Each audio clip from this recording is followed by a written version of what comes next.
Hey guys, and welcome to another review. Today we are going to review the AEK-971.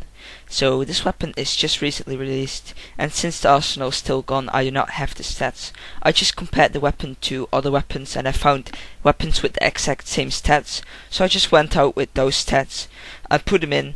I'm not entirely sure if those are the real stats for the weapon, but we'll just go with them for now, and if the real stats get out and I know them for sure, I'll edit them in the video.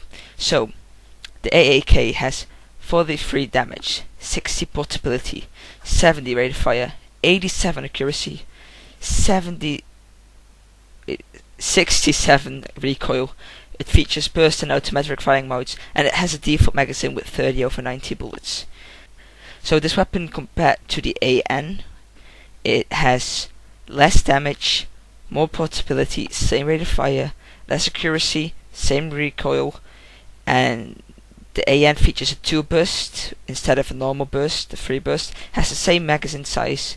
And now let's go on with the recoil test.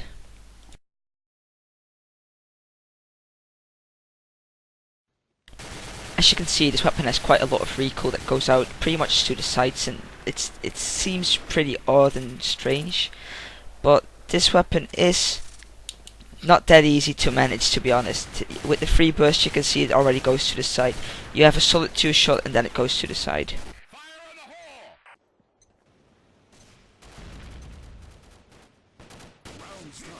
And a note for its recoil: it's recommended to crouch or slow walk while you're firing this weapon. The spread is quite big, but it's still smaller than the AK and the AN, and its recoil pattern is really hard to control.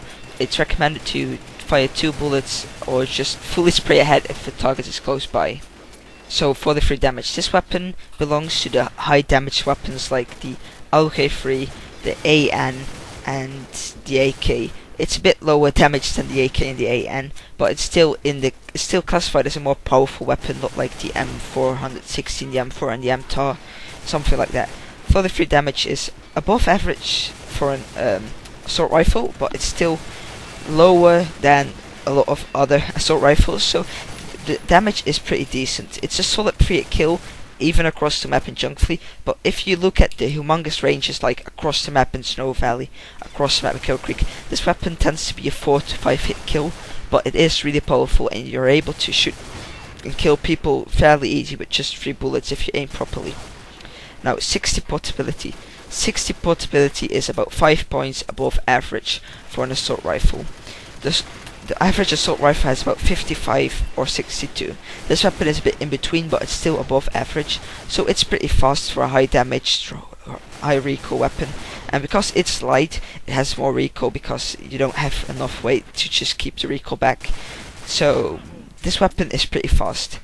70 rate of fire. 70 rate of fire is a bit slower. It's below average, but a high damage weapon shoots slow. That's just what it is. If you have like a weapon with high damage and fast fire rate, it will be too overpowered. So for its damage, I'd say that the rate of fire is really good.